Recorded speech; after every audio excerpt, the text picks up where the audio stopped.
Worked in the Irish Independent 20 years ago with Veronica Guerin. I remember very well the morning that I got the call to say that Veronica had been killed, and it was also part of a gangland dispute. So in some respects it does sound like we're back 20 years.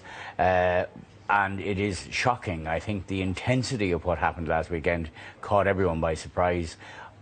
Journalists occasionally get threats, but the level of this threat and the context of the threat makes it particularly worrying. I mean, why do they get threats? What are the gangsters fearful of? Well, you know, I think sometimes when people talk about ganglands and they give these people nicknames, they almost sound like comic characters. These are dangerous people who trade in drugs which cause misery, and they make a lot of money out of them.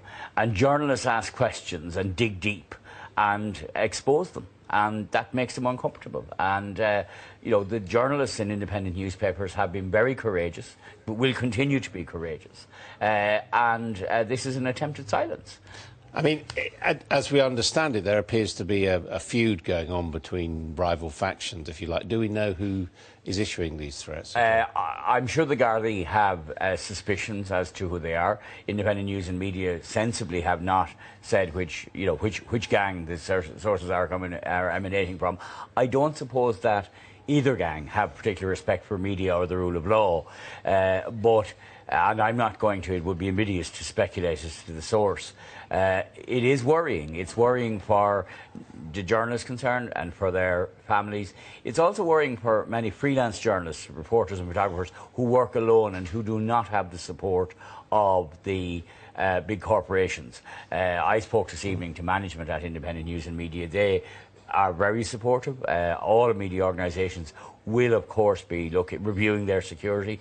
We will be advising freelance journalists and anyone who's worried to talk to us, to talk to the Garda Síochána or to their employers. But ultimately, this will be dealt with by increased resources and by community support. I mean, what happens? You have to provide bodyguards for journalists? Or? Journalists can't work with bodyguards.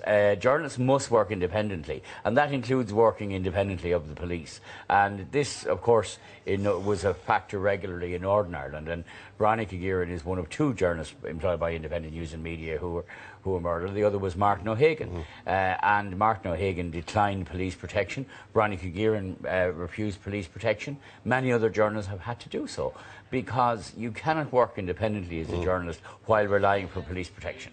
And finally, why is this still going on? What's happening? Is it a failure by the police? Is it just the way things are? I think that's a very complex question. I think one of the reasons it's happening is there is money in drugs, and there are people out there who are prepared to do anything to make money. I think there is a need for increased Garda resources, and I welcome the comments on Taoiseach tonight, but that would have to be matched by a commitment to resources and genuine resourcing to tackle this once and for all. We cannot tackle this problem by occasional investment followed by cuts in Garda overtime, followed by the closure of police stations. But that's only part of the problem. There is also a need at the very basic community level for support among people, and that's going to take courage as well. I wouldn't underestimate the courage of that, but this battle will not be won without community support and extra resources.